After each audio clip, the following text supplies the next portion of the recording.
السلام عليكم ورحمة الله وبركاته. إن الحمد لله نحمده ونستعينه ونستغفره ونعوذ بالله من شرور أنفسنا ومن سيئات أعمالنا.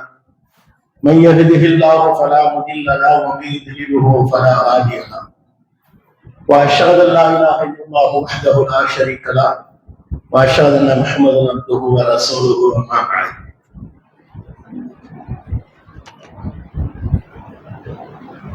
அளவற்ற அருளாளனும் நிகரற்ற பேரன்புடையவனுமாகிய நாம் இந்த அல்லாஹ் ஜல்லஷானு தஆலாவின் நல்லடியார்களே, அல்லாஹுவின் மகத்தான அருளின் காரணமாக அவனது மார்க்கத்தை அதன் தூய்மையான வழிகளிலே அறிந்து கொள்ள வேண்டும் என்கிற உயர்ந்த நோக்கத்தோடு மேலக்காவிரிகளின் சார்பாக ஏற்பாடு செய்யப்பட்டிருக்கிற இந்த உள்ளரங்க நிகழ்ச்சியிலே அல்லாஹுடைய அருள் என்ன என்பது குறித்து அது விஷயமாக அருள்மாரியான குர்ஆன் என்ன சொல்லுது, நபிகள் பெருமகனார் ஸல்லல்லாஹு அலைஹி வஸல்லம் அவர்கள் என்ன சொல்லி இருக்கிறார்கள் என்பது குறித்து சில செய்திகளை இந்த நேரத்தில் கொள்வோம். கண்ணியத்திற்குரிய எல்லாம் வந்த அல்லாஹ்வின் நல்லடியார்களே, அல்லாஹ் ரப்பல் ஆலமீன் நமக்கு ஏராளமான அருட்கொடைகளை நியாமத்துகளை வாரி வழங்கி இருக்கிறார். அது என்னவென்று அறியாத மக்களாக நாம் அதிகமானவர்கள் இருந்து வருகிறோம். நமக்கு அல்லாஹ் வழங்கி இருக்கக்கூடிய அந்த அருட்கொடைகள், அந்த நியாமத்துகள், அந்த ரஹ்மத்துகள், அது குறித்து நாம் விசாரிக்கப்பட மாட்டோம் என்பது போன்று அலட்சியமாகவே நம்முடைய வாழ்க்கையில் இருந்து வருகிறோம். நமக்கு அல்லாஹ் என்னவெல்லாம் அருட்கொடையாக வழங்கி இருக்கிறான், நியாமத்தாக வழங்கி இருக்கிறான் என்பதை இயன்ற அளவு ஒவ்வொன்றாக பார்க்கிறோம். அதற்கு இரண்டு அளவு நாம் நன்றியுடையவர்களாக இருக்கிறோமா? நாம் இறைவனுக்கு செலுத்தக்கூடிய அந்த நன்றி விசுவாசம் போதுமானதாக இருக்கிறதா என்பதை இந்த நேரத்திலே ஒவ்வொருவரும் தங்களுக்கு தாங்களே சீர்தூக்கி பார்த்துக் கொள்ள வேண்டும் என்கிற ஒரு உயர்ந்த நோக்கத்தோடு இந்த நிகழ்ச்சி ஏற்பாடு செய்யப்பட்டிருக்கிறது. கண்ணியத்திற்குரிய எல்லாம் அல்லாஹ்வின் நல்லடியார்களே, அல்லாஹ் ரப்பல் ஆலமீன் நம்மை ஒரு உன்னதமான நோக்கத்தோடு படைத்து, அந்த உன்னதமான நோக்கம் என்ன? அவனை வணங்க வேண்டும் என்பதுதான். அந்த வணக்கத்தினுடைய பிரதான நோக்கம் என்ன? மறுமையிலே வெற்றி பெற வேண்டும், மறுமையிலே சொர்க்கம் செல்ல வேண்டும் என்கிற அந்த உயர்வான எண்ணம் தான். மொத்தத்தில் மறுமையை முன்னிறுத்தித்தான் ஒரு முஸ்லிமுடைய வாழ்க்கை அமைய வேண்டும். உலகத்தில் கோடான கோடி மக்கள் வாழுகிறார்கள். ஆயினும் இலக்கு ஒவ்வொருவருக்கும் ஒவ்வொரு மாதிரி இருக்கிறது. முஸ்லிம்கள் ஆகிய நம்முடைய இலக்கு எப்படி இருக்கிறது என்று சொன்னால், எங்க திரும்பினாலும் கடைசியில சுத்தி சுத்தி போனாலும் அந்த மறுமையை நோக்கித்தான் வரும். அதை நம்பக்கூடியவர்களாக நாம் இருக்கவும் செய்கிறோம். ஆனால் அதில் உறுதியாக பலமான நம்பிக்கை இல்லாதவர்களாக, பலவீனமான நம்பிக்கை உடையவர்களாக இருக்கிறோம். ஆகையினால் அல்லாஹ் ரப்பல் ஆலமீன் அந்த மறுமை நாள் குறித்து, அதிலே நமக்கு வழங்க, இந்த உலகத்தில் வழங்கப்பட்டிருக்கக்கூடிய அருட்கொடைகள், ஞாபகங்கள் குறித்து விசாரிப்பதாக எப்படி சொல்கிறான்? சும்மன துஸ்அலுன யௌமைதின் அனின் நஈம். அந்த மறுமை நாளையிலே உங்களிடத்திலே விசாரிக்கப்படும். என்ன விசாரிக்கப்படும்? உங்களுக்கு வழங்கி இருக்கக்கூடிய ஞாபகங்கள், உங்களுக்கு வழங்கி இருக்கக்கூடிய அருட்கொடைகள் குறித்து மறுமை நாளிலே உங்களிடத்தில் விசாரிக்கப்படும். யாரிடத்தில் விசாரிக்கப்படும்? அனைத்து மனிதர்களிடத்திலும் விசாரிக்கப்படும்.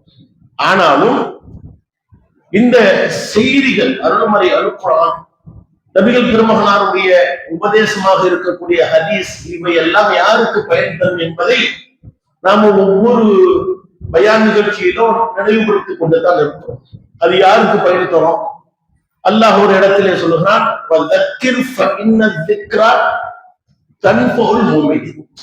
நபியே, நீங்க இந்த மார்க்கத்தை, இந்த சத்திய வேதத்தினுடைய செய்திகளை மக்களுக்கு சொல்லுங்கள்.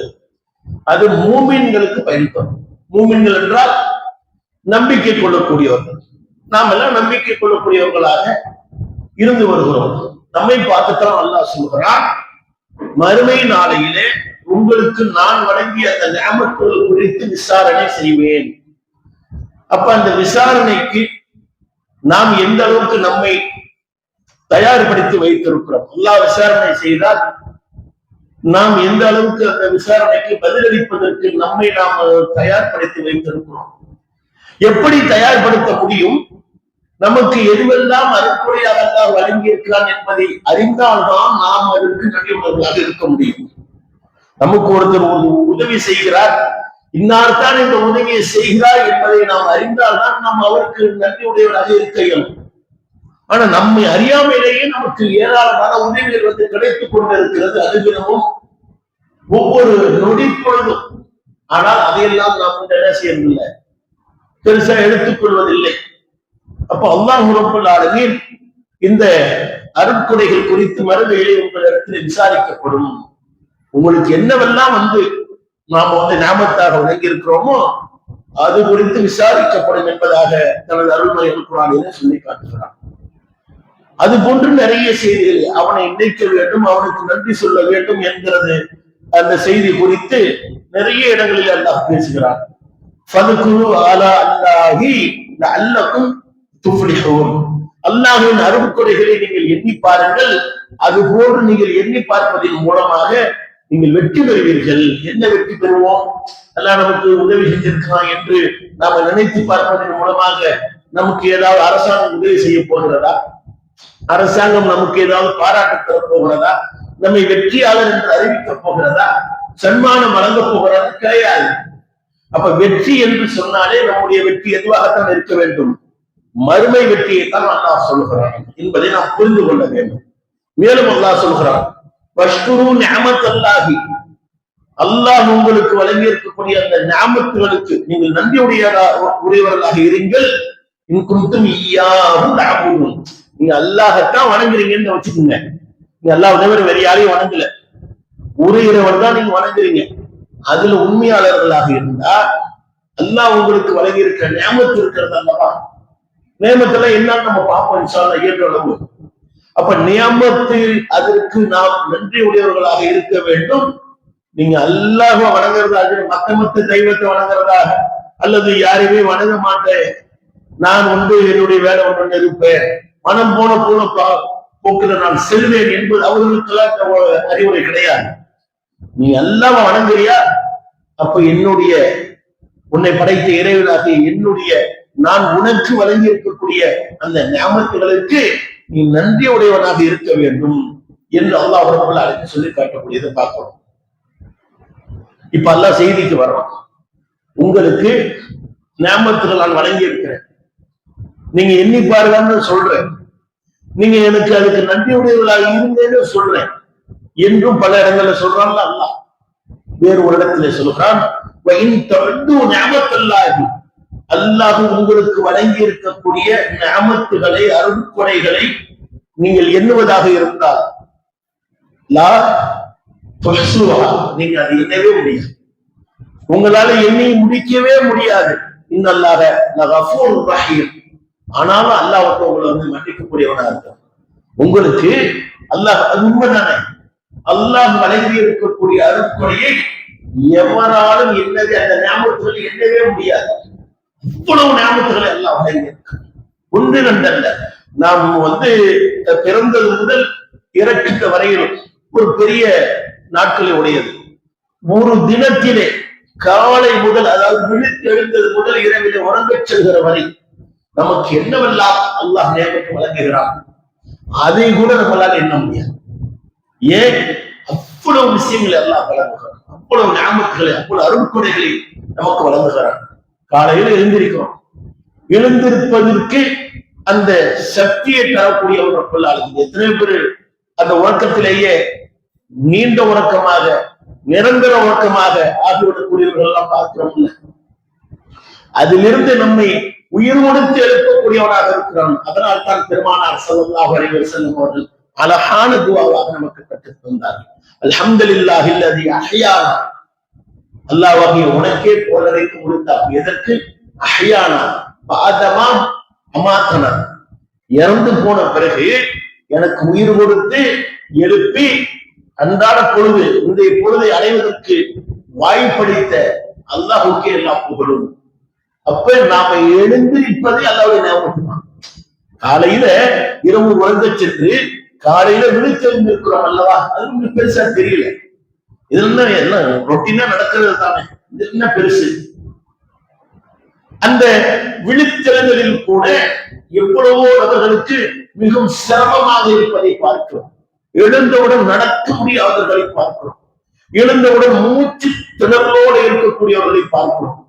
எழுந்தவுடன் இன்ன பிற உடல் உபாதிகளோடு இருக்கக்கூடியவர்களை பார்க்கிறோம். இது ஒரு சிறிய விகிதாச்சாரம். அதிகமான மக்கள் நாம் எப்படி இருக்கிறோம்? எழுதுறோம், அன்றாட அந்த வாழ்க்கை என்ன செய்ய வேண்டுமோ அதை செய்கிறோம். நம்மால் என்ன முடிகிறதா? நிச்சயமாக என்ன முடியாது. இந்த மூச்சு சுவாசம் இருக்கிறது அல்லவா, இதை ஒரு நாளைக்கு எத்தனை முறை நாம் சுவாசிக்கிறோம், வெளியிடுகிறோம் என்பதை நம்மால் எந்த இயலும். நம்முடைய உடல் உறுப்புகளுடைய அந்த மூட்டுக்கள் இருக்கிறது அல்லவா, அது எப்படியெல்லாம் வளைகிறது, எப்படியெல்லாம் நிமிர்கிறது. நம்முடைய இமை எப்படி மூடுகிறது, திறக்கிறது, எத்தனை முறை யதார்த்தமா நடக்குது நம்ம நினைக்கிறோம் இல்ல. அது மூட மறந்துட்டாலும் ஆபத்து, மூடியே இருந்தாலும் ஆபத்து. இமை மூட மறந்தாலும் ஆபத்து, மூடியே இருந்தாலும் ஆபத்து. நம்ம அதை பத்தி என்ன பார்த்திருக்கிறோமா? செழிப்புல நமக்கு ஒண்ணு கேட்காட்டி போச்சுன்னா அது எவ்வளவு பெரிய ஆபத்து. இதுவெல்லாம் ரொட்டீனாக இயற்கையாக நமக்கு நடந்து கொண்டே இருக்கிறது. இதுவெல்லாம் அல்லாஹ்வுடைய அருள்கொடை என்பதை அறியாமலேயே நாம் இருந்து வருகிறோம். அல்லாஹ் ரப்பல் ஆலமீன் இது குறித்து நிச்சயமாக நம்மிடத்திலே விசாரணை செய்வான் என்பதை ஒவ்வொருவரும் நினைவில் கொண்டு அல்லாஹ் நமக்கு வழங்கி இருக்கக்கூடிய எல்லா அருள்கொடைகளுக்கும் ஞாபகத்துகளுக்கும் யா அல்லாஹ் எனக்கு நீதான் பார்வை போனை தந்திருக்கிறாய், எவ்வளவு நபர்கள் பார்வை இல்லாமல் இருக்கிறார்கள். செவிப்புலனை சிறப்பாக தந்திருக்கிறாய், எவ்வளவு நபர்கள் அதற்கான இந்த கருவியின் மூலமாகத்தான் அதை கேட்கிறார்கள். அது இல்லாம சில பேருக்கு காது கேட்காது, சில பேருக்கு அது வைத்தாலும் கேட்காது. அப்ப நமக்கெல்லாம் எவ்வளவு பெரிய ஒரு ஞாபகம். அதே போன்று உடல் ஒரு ஒவ்வொன்றுக்காகவும் அதை அல்லாஹ் நமக்கு ஆரோக்கியமாக தந்திருப்பதின் காரணத்தினால் நாம் உண்மையுடையவர்களாக இருக்க வேண்டும் என்பதைத்தான் அல்லாஹ் நம்மிடத்தில் எதிர்பார்க்கிறோம். பெருசாக நம்ம எதிர்பார்க்கிறோம்.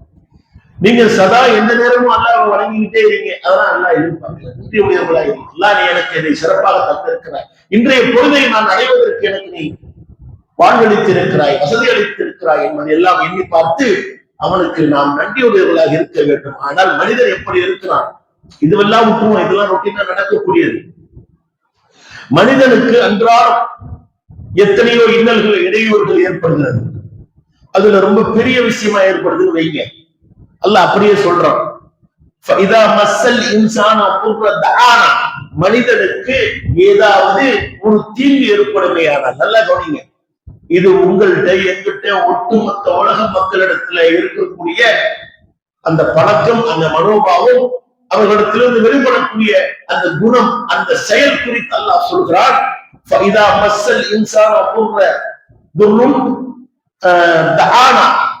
மனிதனுக்கு ஏதாவது ஒரு துன்பம் ஏற்பட்டு விட்டால், அது நோயாக இருக்கலாம், அது பண கஷ்டமாக இருக்கலாம், வேறு பயமாக இருக்கலாம், வேறு ஏதோ ஒரு தீங்கு அவனுக்கு ஏற்பட்டு விடுகிறது என்று வைத்துக் கொள்ளுங்கள்.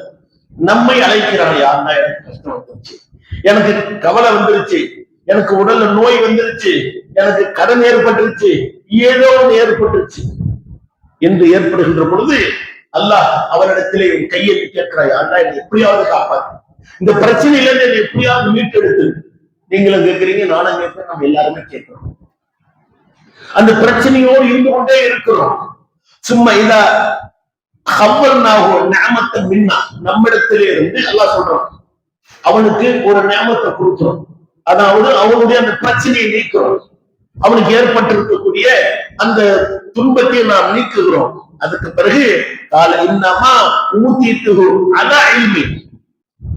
அதுக்கு பிறகு அந்த பிரச்சனை நீங்கி விட்ட பிறகு, அந்த வைத்திய வலி நீங்கி விட்ட பிறகு, அந்த கவலை நீங்கி விட்ட பிறகு அவன் என்ன, இதெல்லாம் அல்லாஹ் நமக்கு நம்ம கேட்கும், அல்லாஹ் நம்மளுக்கு நீக்கணும் என்பது போன்றெல்லாம் அவனுக்கு அந்த சிந்தனை இல்லாமல் போவதோடு மாத்திரம் இல்லாமல், இதெல்லாம் என் அறிவின் மூலமாக எனக்கு வந்தது, இந்த பிரச்சனை என்னுடைய அறிவை கொண்டு நான் நீக்கிக் கொண்டேன், என்னுடைய அறிவை கொண்டு நான் நீக்கிக் கொண்டேன் என்பது போன்று மனிதன் இருக்கிறான். அப்படிதான் இருக்கிறாங்க. நோய்வாய்ப்படுற வரைக்கும் நம்ம அல்லாஹ்ன்னு கையெழுப்போம். அதற்கு பிறகு மருத்துவமனை சென்று ஏதாவது ஒரு வகையில நம்மளுக்கு அல்லாஹ் வந்து நிவாரணத்தை பத்தி விடாம வைங்க. அந்த டாக்டர்கிட்ட போனதுனாலதான் எனக்கு குணமாச்சு. இல்லாட்டி எதை எண்ண வேண்டும்? அல்லாஹ் தான் என்னை அந்த மருத்துவ இடத்திலே சென்ற செய்தால், அல்லாஹ் மாத்திர ஷிஃபா தராமல் இருந்திருந்தால் எனக்கு அந்த நோய் நீங்கி இருக்காது. அப்படிதான் சொல்லுங்க. நான் சொன்ன பாத்தீங்களா, அந்த டாக்டர்கிட்ட போகணுன்ட்டு என்னுடைய அறிவு மூலமா அங்க போனேன். அங்க செலவழிச்சு என் பணத்தை செலவழிச்சேன். எனக்கு தேவையான மருத்துவ சிகிச்சைகளை பெற்றுக் கொண்டேன். அதன் மூலமாக எனக்கு அந்த நோய் நீங்கிய என்பது போன்று மனிதன் இருக்கிறான். அதான் சொல்றேன். இதெல்லாம் என்னுடைய அறிவின் மூலமாக எனக்கு கிடைச்சிச்சு. என்னமோ அல்லாட்ட அதுக்கு முன்னாடி அவன் உதவியே தேடாத மாதிரி.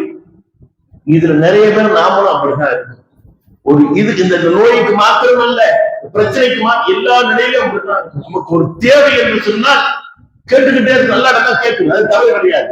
பெருமானா ஸல்லல்லாஹு அலைஹி வஸல்லம் அவர்கள் சொல்லுகிற பொழுது, உங்களுக்கு ஏதாவது தேவை இருந்தால் அல்லாஹ்விடத்திலே வலியுறுத்தி கேளுங்கள். நீங்க வந்து கொடுத்தா கொடுக்காட்டி அப்படி கேட்காதீங்க.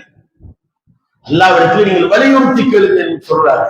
அப்ப நமக்கு ஏற்படக்கூடிய பிரச்சனையாக இருந்தாலும் எந்த தேவையாக இருந்தாலும் அல்லாஹ்விடத்தை கேட்க வேண்டும்.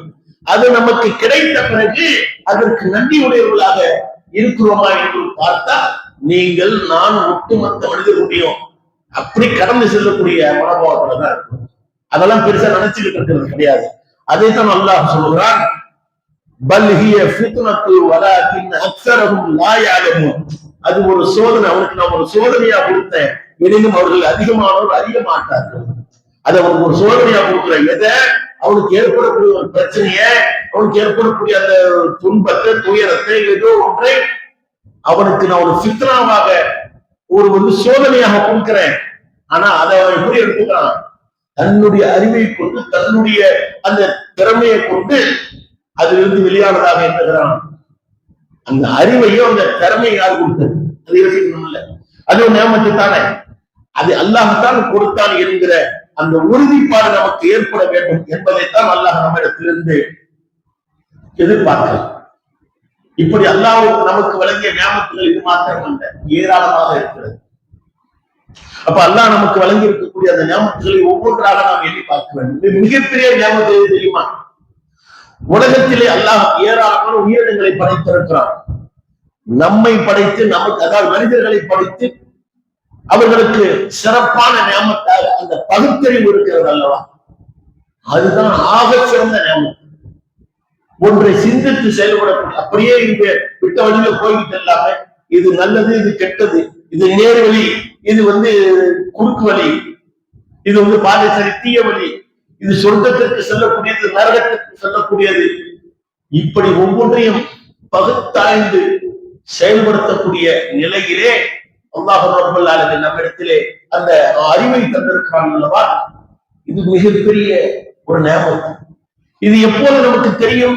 நாம் சிலரை அறிவு கெட்டவர்கள் என்று சொல்கிறோம், சிலரை புத்தி பேரழித்தவர் என்று சொல்கிறோம், சிலரை பைத்தியக்காரர் விளங்காதவர்கள் என்று சொல்கிறோம். அப்ப நமக்கு எப்படி அல்லாஹ் வழங்கி இருக்கிறான் என்பது அந்த நேரத்துல நாம என்ன எப்படி எடுத்துக்கிறோம்? ஒரு பெருமையா எடுத்துக்கிறோமே தவிர அல்லாஹ் ரப்பல் ஆலமீன் நமக்கு இது ஒரு பெரிய ஆற்றலாக, பெரிய நியமத்தாக தந்திருக்கிறான். உலகத்தில் இருக்கிறவங்க எல்லாருமே அறிவாளி ஆயிட முடியுமா? அதாவது பகுத்தறியக்கூடிய சிந்தனை இருந்தாலும் கூட எல்லோரும் அறிவாளியாக ஆகிவிட முடியாது. அப்ப அறிவாளிக்கு அல்லாஹ் எப்படி நியமத்துகளை வழங்குவதாக சொல்லுகிறான். அவன் தான் நாடியோருக்கு ஞானத்தை, அறிவு ஞானத்தை வழங்குகிறான்.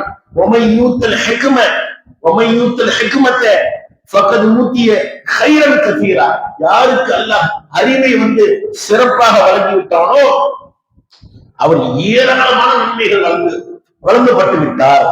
யாருக்குங்க? அறிவு யாருக்கு அதிகமாக அல்லாஹ் வழங்குகிறானோ அந்த ஹிக்மத்தை, அந்த ஞானத்தை, இது எல்லாத்துக்கும் வழங்குவது கிடையாது. அதை நாம ஒவ்வொருத்தரும் நமக்கு எந்த அளவுக்கு அல்லாஹ் ஞானத்தை வழங்கி இருக்கிறான், மார்க்கம் குறித்து எந்த அளவுக்கு சிந்திக்கக்கூடிய அந்த தன்மை நமக்கு வழங்கி இருக்கிறான், இந்த ஞானத்தை வழங்கி இருக்கிறான், எல்லாத்துக்கும் வழங்கி இருக்கிறான். ஆனா அது பெருசாக நம்ம மதிக்கிறது கிடையாது. சில பேர் கர்வமா இருப்பாங்க, அதுவும் பயன் தராது. ஏன் பெரிய மார்க் அறிஞர், நான் பெரிய எல்லாத்தையும் ஆய்வு பண்ணவன், என்ன மாதிரி யாரும் பேச முடியாது. ஒரு உரை நிகழ்ச்சினா எனக்கு போட்டிய மாவட்டத்தில் யாராவது பேச்சாளர் இருக்கிறானா என்பது போன்று இதெல்லாம் ஆணவம். அப்படி இல்லாமல் அல்லாஹ் எனக்கு கொடுத்த அந்த ஞானத்தை கொண்டு, அந்த அறிவை கொண்டு நான் என்ன கற்றேன், நான் என்ன பிறருக்கு போதித்தேன், என்ன பிறருக்கு அதை வந்து கற்றுக் கொடுத்தேன் என்பதுதானே விஷயம் இருக்கிறது. அதனால பெருமகனார் ஸல்லல்லாஹு அலைஹி வஸல்லம் சொன்னார்கள், "ஹைருக்கும் மன் தஅல்லமல் குர்ஆன வஅல்லமஹு." உங்களில் சிறந்தவர் அல் குர்ஆனை கற்று நாமும் கற்று இன்ன பிறருக்கும் கற்றுக் கொடுப்பவர் தான் உங்களில் சிறந்தவர் சொன்னார்கள். அப்ப அந்த அறிவு ஞானம் நமக்கு எப்படி இருக்க வேண்டும்? நாமும் கற்று பிறருக்கும் எடுத்து சொல்லக்கூடியவர்களாக இருக்க வேண்டும் என்று அல்லாஹ் அதுல வந்து இந்த ஞானம் அறிவு வழங்கப்பட்டவருக்கு எல்லா நியமத்தும் வழங்கப்பட்டு விட்டது என்று சொல்றான். யாருக்கு அல்லாஹ் வந்து ஞானத்தை கொடுக்கிறானோ, அறிவை கொடுக்கிறானோ, அவர் அனைத்து நியமத்துகளை வழங்கப்பட்டவர் என்று சொல்லிவிட்டு இல்லா உளுள் அல்பார், அறிவுடையோரை தவிர எவரும் இந்த விஷயத்துல படிப்பினை பெற மாட்டாங்க. அறிவு இருந்துச்சுன்னா இந்த இந்த ஹிக்மத்து குறித்து, இந்த ஞானம் குறித்து அவர்கள் படிப்பினை பெறுவார்கள். இதெல்லாம் படிப்பினை பெறல, அவங்களுக்கு அறிவு இல்லைன்னு அர்த்தம். அப்படிதான் அல்லாஹ் நான் சொல்றேன். அப்ப அல்லாஹ் நமக்கு வழங்கி இருக்கக்கூடிய பல்வேறு ஞாபகங்களில் இந்த ஞானம் ஒரு பெரிய ஞாபகத்தை, அதற்கு முன்பாக பகுத்தறிவு ஒரு பெரிய ஞாபகத்தை. அந்த பகுத்தறிவை கொண்டு நாம் என்ன நன்மை செய்திருக்கிறோம், அந்த பகுத்தறிவை கொண்டு நாம் என்ன நமக்கு நன்மை செய்து கொண்டிருக்கிறோம், நம்முடைய பெற்ற பெற்றோர்களுக்கு என்ன நன்மை செய்து விட்டோம், நம்முடைய உற்றார் உறவினர்களுக்கு, அண்டை அயலாருக்கு, நண்பர்களுக்கு, இந்த சமுதாய மக்களுக்கு என்ன செய்து விட்டோம், குறைஞ்சபட்ச துவாவாச்சு செய்யணுமாங்க. இந்த அறிவை கொண்டு அல்லாஹ் நமக்கு வழங்கி இருக்கக்கூடிய இந்த அறிவை கொண்டு காசாவில தினங்கள் நான் எங்க போனாலும் சொல்ல தவறுங்கள்.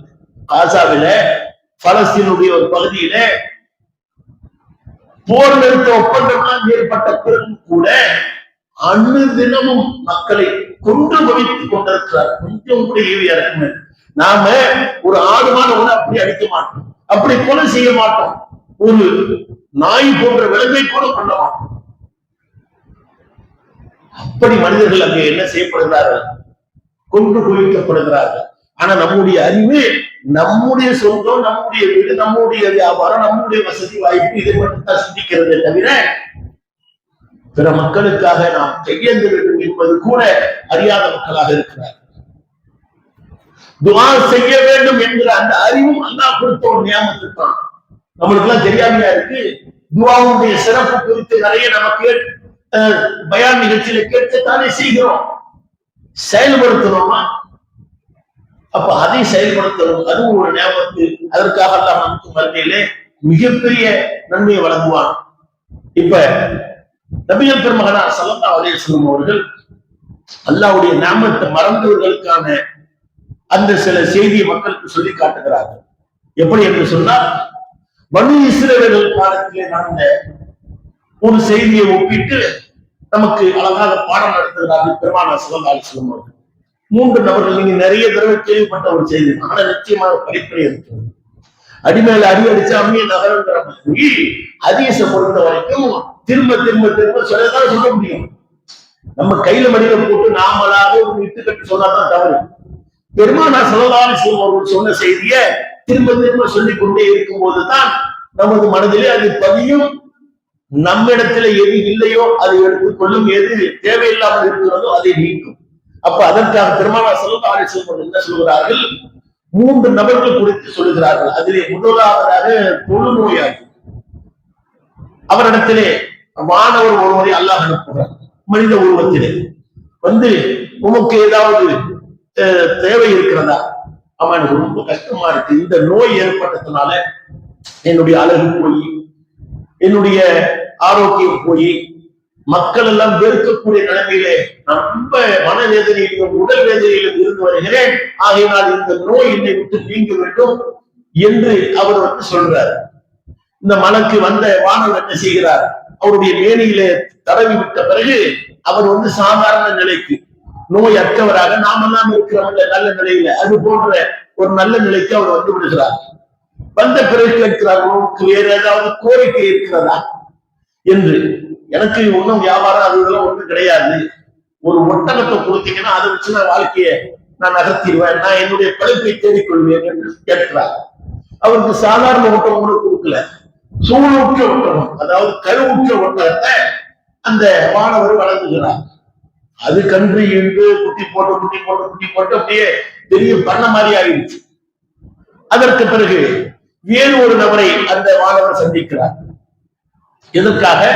அவரிடத்திலே செல்கின்ற பொழுது அவர் வழுக்கை தலையராக இருக்கிறார். உமக்கு ஏதாவது தேவை இருக்கிறதா என்று கேட்கிறார். அவர் சொல்றார், எனக்கு இந்த வழுக்கை தலை இருக்கிறதுனால மக்கள் நான் பார்க்கறதுக்கு ஒரு அழகு இல்லாம வைக்கிறப்போ நான் அழகா இருப்பேன். இந்த வழுக்கை தலை ஏற்பட்ட பிறகு என்னை யாரும் பார்க்க மாட்டேங்கிறாங்க, எனக்கு ஒரு அழகா இல்லை, என்னை இது மாற்றினா நல்லா இருக்கும்ன்றார். உடனே அந்த மாணவர் அவருடைய தலையில தலை விடுறார். முடியெல்லாம் வளைச்சு நல்லா அவர் பார்க்கறதுக்கு இளமையா இருக்கிறார். இப்படி இருக்கின்ற பொழுது வேறு ஏதாவது உனக்கு தேவை இருக்கிறதா? அவரும் ஒரு கோரிக்கை வைக்கிறார், வியாபாரத்திற்காக, என்னுடைய வாழ்வாதாரத்திற்காக எனக்கு ஒரு மாடு கொடுத்தால் நன்றா இருக்குங்கிறாரு. அவருக்கு ஒரு சூழ்நிலை கருவுற்ற மாட்டை அந்த மாணவர் தருகிறார். மாணவர்களும் தெரியாது, மனித உருவத்தில் தான் வந்திருக்கிறார். அது அவர் வைத்துக் கொள்கிறார். அது பிற்காலத்துல கன்றுகளை இருந்து குட்டி போட்டு அது ஒரு பெரிய பண்ணையாகிடுச்சு. அடுத்து இன்னொரு நபரிடத்திலே அந்த மாணவர் செல்கிறார். மூன்றாவது நபரிடத்தில் அவரிடத்தில் செல்கின்ற பொழுது அவர் யாருன்னு சொன்னால் பார்வை இல்லாதவர். பார்வை எவ்வளவு முக்கியமா இருக்கு. அந்த நபரிடத்தில் கேட்கின்ற போது உமக்கு ஏதாவது தேவை இருக்கிறதா? உலகத்தினுடைய இன்பம் என்று சொன்னாலே அது பார்வை தான். நல்லா புரிஞ்சுக்கணும். உலகத்துல இன்பம், மறுமையிலும் ஆக சிறந்த இன்பம் பார்வை தான். மறுமை இந்த உலகத்திலையும் ஆக சிறந்த இன்பம், மகிழ்ச்சி, சந்தோஷம் எல்லாமே பார்வைதான். பார்வை இல்லாட்டி போச்சுன்னா உலகத்துல எதுவுமே ஒன்றையும் அல்லாஹ்வுடைய படைப்பு ஏதாவது ஒன்றை பார்க்க இயலும். அதில் இருக்கக்கூடிய ஒரு மன மகிழ்ச்சி, இன்பம் வேறு எதிலும் கிடையாது என்பதை பெருமானார் ஸல்லல்லாஹு அலைஹி வஸல்லம் சொல்கின்ற பொழுது மறுமை நாளையிலே அல்லாஹ் காட்சி தருவான். அந்த சொர்க்கவாசிகளுக்கு அல்லாஹ்வை காண்பதை தவிர வேறு எதுவும் பெருசா தெரியாது. அல்லாஹ்வை பார்க்கிறத விட ஒரு சந்தோஷம், ஒரு இன்பம், ஒரு மகிழ்ச்சி வேறு எதுவுமே இருக்காது. அப்ப பார்வையினுடைய முக்கியத்துவம் புரிகிறதா? பார்வைதான் ஆகச்சிறந்த நேரம். அப்ப அதை கேட்கிறார். அந்த நபர் என்ன சொல்றாரு, எனக்கு பார்வை தெரிஞ்சிச்சுன்னா போனது எதுவுமே எனக்கு வேணாம், அது ரொம்ப கஷ்டமா இருக்கு, அல்லாஹ்வுடைய இதெல்லாம் பார்க்கணும்ல. உடனே அந்த மாணவர் அவருக்கு தடவி விடுகிறார், பார்வை விட்டு விடுகிறது. உமக்கு ஏதாவது கோரிக்கை இருக்கிறதா என்று கேட்கிறார். அதே போல அவர் கோரிக்கை வைக்கிறாரு. அவருக்கு ஆடு ஆடு கேட்கிறாரு. ஒரு ஆடு கொடுத்தீங்கன்னா நான் அதை வச்சு வாழ்வாதாரத்தை ஓட்டிக்கிறேன். ஒரே ஒரு ஆடு தான் கேட்கிறாரு. அவருக்கு அந்த சூழுற்று ஆடு வழங்கப்படுகிறது, கருவுற்று ஆடு வழங்கப்படுகிறது. அதுவும் பெரிய பண்ணையாக பெருகி பெருமானார் சொல்றாங்க, இந்த ஒட்டகம், இந்த மாடு, இந்த ஆடு எல்லாம் ஒரு கணவாய் முண்டா எப்படி இருக்கும், இப்படி கற்பனை பண்ணி பாருங்க. ஒரு பெரிய ஆறு, இந்த ஹெடும் கரை, இந்த ஹெடும் கரை, இந்த ஆறு ஃபுல்லா தண்ணிக்கு போய் வெறும் ஒட்டகமா நிக்குது, வெறும் ஆடா நிக்குது, வெறும் மாடா நிக்குது. பார்வைக்கு என்ன இயலுமா? அப்படிப்பட்ட மிக பெரும் ஒரு பண்ணைக்கு உண்மையாளராக ஆகிவிடுகிறார்கள் 3 பேரும். ஆட்டு பண்ணை, மாட்டு பண்ணை, ஒட்டக பண்ணை. நீண்ட நாள் கழித்து நல்லா கவனிங்க. மாணவர் வேறு ஒரு உருவத்தில் வந்ததுனால பரவாயில்ல, அந்த ஹதீஸ்ல இடம் பெறுகிறது. அதே உருவத்திலே வருகிறார். ஆரம்பத்தில் எந்த உருவத்தில் வந்தாரோ அதே உருவத்தில் அதே மாணவர் அந்த நகரிடத்துல கேட்கிறார், நான் ரொம்ப சிரமமா வந்திருக்கிறேன், வெளியூர்ல இருந்து வந்திருக்கிறேன், பொருளாதாரத்துல நான் ரொம்ப கஷ்டமா இருக்கிறேன், ஆகையினால் எனக்கு ஒட்டம் ஒண்ணு கொடுங்கல. யாருகிட்ட? அந்த தொழுநோயாளியாக இருந்தவர்கிட்ட. அப்ப அவர் சொல்றாரு, இல்ல எனக்கே வரணும் கரெக்டா இருக்கு, அதெல்லாம் உனக்கு தர மாதிரி ஒண்ணும் கிடையாது, வேற யாருன்னு பாருங்க. ஏன்பா நீ எப்படி இருந்த, உன்னுடைய நிலைமை என்ன, அது கொஞ்சம் யோசிச்சு பார்த்தியா? அவர் ஞாபகம் போட்டுறாரு. அப்படியாவது அவருக்கு இறைவன் மீது அச்சப்படுகிறதா, இறைவனுடைய நியமத்தை எண்ணி பார்க்கிறாரா? இது நமக்கு படிப்புன்னு இருக்குங்க. நாம எல்லோரும் ஒரு காலத்துல ஏதாவது ஒரு வகையில வறுமையில இருந்திருப்போம், கஷ்டத்துல இருந்திருப்போம், அதுல இருந்து நீங்கி வந்திருப்போம். நாம இல்லாட்டி கூட நம்முடைய தாய் தகப்பன், நம்ம தாய் தகப்பன் இல்லாட்டி கூட நம்ம பாட்ட முப்பாட்டன் ரொம்ப வறுமையில இருந்திருப்பாங்க, குடிசை வீட்டுல இருந்திருப்பாங்க. இன்னைக்கு நம்ம பெரிய ஒரு மாடி வீட்டுல இருக்குவோம். அப்ப அதை நினைவுபடுத்துகிறார். எப்ப ஒரு காலத்துல ஒண்ணு மனசு கிட்ட நெருங்க இயலுமா? அப்படி கடந்த நீனு உனக்கு அல்லாஹ் அந்த நோயை நீக்கினான். அதற்கு பெரிய வறுமையில் இருந்த அல்லாஹ் ஒட்டகத்தை கொடுத்தது அல்லாஹ் கொடுத்தாங்க. நான் காலங்காலமா பரம்பரை பரம்பரையா இப்படிதான் இருக்கிறேன், அழகாத்தான் இருக்கிறேன், எனக்குலாம் நோயெல்லாம் ஏற்பட்டது கிடையாது, எனக்கு வந்து வறுமைன்னு கிடையாது, நான் காலங்காலமாக செல்வந்தேன். நம்ம ஊர்ல இன்னைக்கு சொல்றவங்க இருக்கிறாங்க, நான் பரம்பரை பணக்காரன் சொல்லுவாங்கல்ல, பரம்பரை பணக்காரன் சொல்றவங்க பெருமை பேசுறவங்க இன்னைக்கு இருக்கிறாங்க. அப்படிப்பட்டவர்களுக்கு அல்லாஹ் இந்த எச்சரிக்கையை சொல்றான். அப்ப இந்த நபர் என்ன சொல்றாரு, கடைசியா என்னதாங்க சொல்றீங்க, உனக்கெல்லாம் ஒன்றும் உதவி செய்ய போக. அப்ப அந்த வானவர் சொல்றார், நீ சொல்வது உண்மையாக இருந்தால் உனக்கு ஒன்றும் பிரச்சனை இல்லை, ஒருவேளை நீ சொல்வது பொய்யாக இருந்தால் அல்லாஹ் உன்னை பழைய நிலைமைக்கு மாற்றி விடட்டும் சொல்லிட்டு போயிருந்தார். இது பாருங்க எவ்வளவு பெரிய வேதனை. அவர் என்ன செய்யறாரு, அல்லாஹ் உன்னை நாசமாக்கணும்னு சொல்லிட்டு போயிருக்கலாம் ஒரு வார்த்தையில, ஏன்னா அல்லா தானே அனுப்பி இருக்கிறான், அல்லாவுடைய உத்தரவுப்படித்தான் வானவர் வந்திருக்கிறாரு, அவருக்கு இந்த வேலை வெட்டி எல்லாமே வந்திருக்கிறாரு, அல்லாஹ் அனுப்பிச்சு அந்த மாணவர் வந்து பேசிக்கிட்டு இருக்கிறாரு அவர்கிட்ட. அப்ப சாபத்தை விட்டு போயிருக்கலாம். அவர் அப்படி அந்த எச்சரிக்கை மாதிரி சொல்றாரு பாருங்க, ஒருவேளை நீங்க சொல்றது உண்மையா இருந்தா, அதாவது நீங்க ஆரம்ப காலத்துல இருந்து அழகாக இருந்தீங்க, எந்த விதமான நோயும் இல்லை, வறுமையும் இல்லை, இப்படிதான் இருந்தீங்க, செழிப்பா இருந்தீங்க, அந்த ஒட்டக பண்ணைக்கு உரிமையாளராக தான் இருந்தீங்க என்பது உண்மையா இருந்தா பிரச்சனை இல்லை. ஒருவேளை நீங்கள் சொல்வது பொய்யாக இருந்து விட்டால் உங்களை அல்லாஹ் பழைய நிலைமைக்கு மாற்றி விடட்டும் என்று சொல்லிட்டு அடுத்து அவர்கிட்ட போறாரு. அவரும் இதைத்தான் எது சொல்றாரு, வலிக்கு தலைவர் இருந்தாரு பாருங்க, அவருக்கு அல்லாஹ் வந்து இந்த மாடு கொடுத்தாங்க அல்லவா, அவரும் இதே பதிலை சொல்கிறார், அவரிடத்தில் இதே பதிலை இவர் சொல்லிட்டு வந்துள்ளார். யாரு, இந்த வழக்கு இந்த மாணவர். மூன்றாவதாக அந்த பார்வை இல்லாதவருக்கு பார்வை கிடைத்தது அல்லவா, அவனிடத்திலே சென்று இவர் ஒரு உதவி கேட்கிறார். அப்போ சொல்கிறார், இதோ இந்த ஆட்டுப்பண்ணை இருக்கிறது, இதுல உனக்கு எவ்வளவு ஆள் வேணுமோ எடுத்துட்டு போ, இதுல உனக்கு எவ்வளவு வேணுமோ உன்னால எவ்வளவு ஓட்டி செல்ல முடியுமோ எடுத்து, அப்படியே வருது அந்த ஹதீஸ்ல, நீ எவ்வளவுதான் எடுத்து சென்றாலும் ஏன் எடுத்து செல்கிறாய் என்று நான் கேட்க மாட்டேன், ஏனென்றால் நான் ஆரம்பத்தில் ரொம்ப கஷ்டத்துல இருந்தேன், இதெல்லாம் நான் என்ன உழைத்து சம்பாதிச்சதா, நான் பார்வை இல்லாம இருந்தேன், நான் கஷ்டத்துல இருந்தேன், அல்லாஹ் எனக்கு இது போன்ற நேமத்தை, அந்த நேமத்தை எப்படி நினைவு கூறுகிறார் பாருங்க. இன்னைக்கு இதுல நம்மளுக்குள்ள படிப்புல நேமத்தை நாம் நினைவு கூற வேண்டும். அல்லாஹ் நமக்கு ஆரம்பம் முதல் இன்று வரை நமக்கு எப்படி ஏராளமான நேமத்துகளை வழங்கி இருக்கிறார் என்பதை நினைவு கூற வேண்டும் என்பதற்காக பெருமானார் ஸல்லல்லாஹு அலைஹி வஸல்லம் சொல்லி காட்டக்கூடிய ஒரு அருமையான எச்சரிக்கை கலந்த உபதேசம்.